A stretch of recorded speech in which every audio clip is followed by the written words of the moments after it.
আনন্দটা কি সেটাকে দেখতে হবে। আমরা তো বাড়িতে ভালো থাকা, ভালো পরিবেশ, পরিষ্কার সেখানে আছে, প্রসাদটা ভালো আছে নিশ্চয়ই, প্রসাদটার কোনো সমস্যা নেই। বাথরুম স্নান জল তো কম পড়ে আছে বিভিন্ন সময় দেখা যাচ্ছে। তো ব্যাপার হচ্ছে আমাদের যেখানে যাব সেইখানকার আনন্দটা উঠাতে হবে। ভেড়ার মতন, ভেড়া যেরকম প্রভু ভেড়া কি করে না মনে করে ঘাসে না, ছাগল মনে করে বেড়ার উপরের ঘাসটা ভালো, ওই রকম নাই।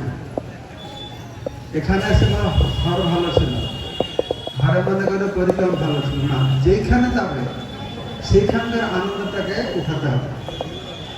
তো এখানকার আনন্দটা কি, যেখানে কি ঘরে থাকলে আমরা পাবো না।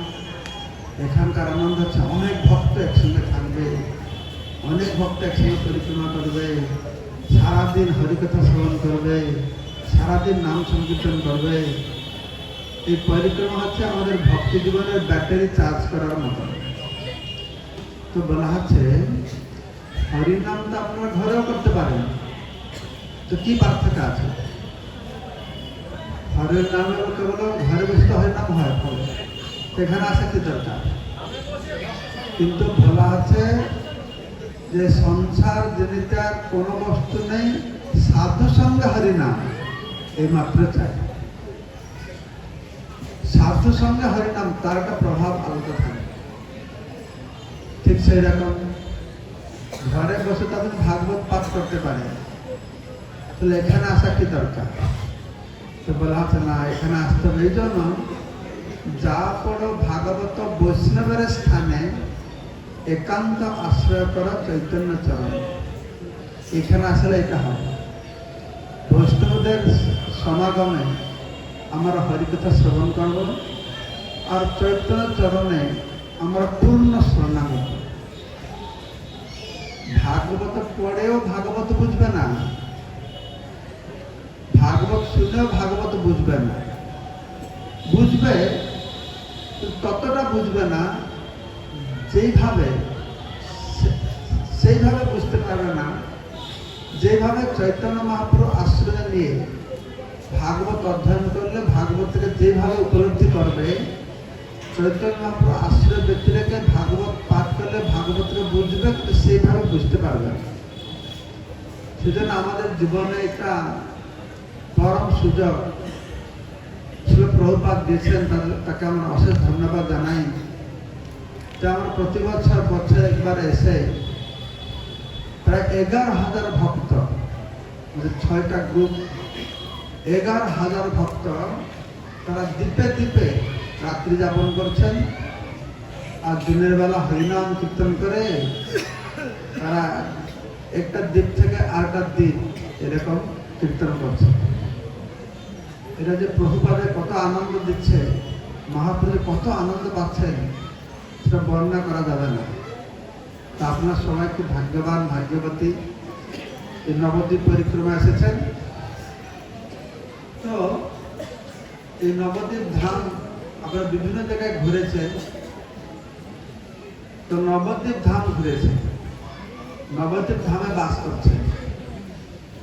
আজকে যেখানে বাস করছেন এটা নবদ্বীপ ধামের মধ্যে একটা উৎকৃষ্ট স্থান। কেন উৎকৃষ্ট স্থান না, এখানে দুটো ধাম রয়েছে, একসঙ্গে নবদ্বীপ ধাম রয়েছে, পুরী ধামও রয়েছে, দুটো ধাম রয়েছে। এটা অভিন্ন পুরী ধাম, এটা 2 in 1। আমাদের কলিযুগে যে ভগবান গৌরাঙ্গ মহাপ্রভু আর জগন্নাথ, এটা ঔদার্য ভাব, উদার,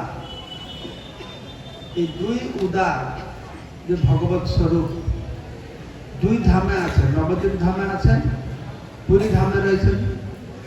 যেখানে এই জায়গাটাতে যদি বাস করে রাত্রি বাস করবেন, তাহলে নবদ্বীপ ধাম বাসের ফল পাবেন, আর সেক্ষেত্রে পুরী ধাম বাস করার ফলও পাবেন। তো ব্যাপার হচ্ছে আমরা তো পরিক্রমা করে শুধু ধাম বাসন রাত্রে ঘুমালে তো হবে না, আর হাঁটলেও হবে না। হবে কিছু ফল হবে? শুধু ঘুমালে হাঁটলে হবে? হ্যাঁ কি না? হ্যাঁ।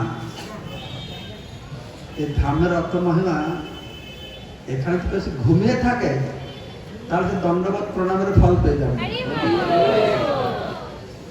যে হাঁটতে থাকে, বাথরুমে হেঁটে হেঁটে যায়, সে পরিক্রমার ফল পেয়ে যাবে।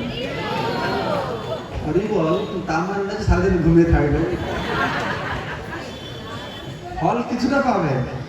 যে ঘুমিয়ে থাকবে সে যা ফল পাবে, যে এসে কথা শুনবে সে বেশি ফল পাবে না। তার মানে যে শাস্ত্র তো বলেছে যে ধামে ঘুমিয়ে থাকে দণ্ডবোধের ফল, আমি সারাদিন ঘুমিয়ে থাকি, তা হবে না। ধরো আসবে, কথা শুনবে।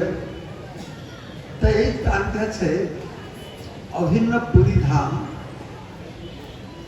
তো বলা হচ্ছে জগন্নাথ পুরীতে গিয়ে জগন্নাথের দর্শন করলে যেই ফল পাওয়া যাবে, এই নবদ্বীপ ধামে এই রাজাপুরে এই জগন্নাথের দর্শন করলে সেই ফল পাওয়া যাবে। আমি সেটা বলবো আপনাদের ব্যাখ্যা করে।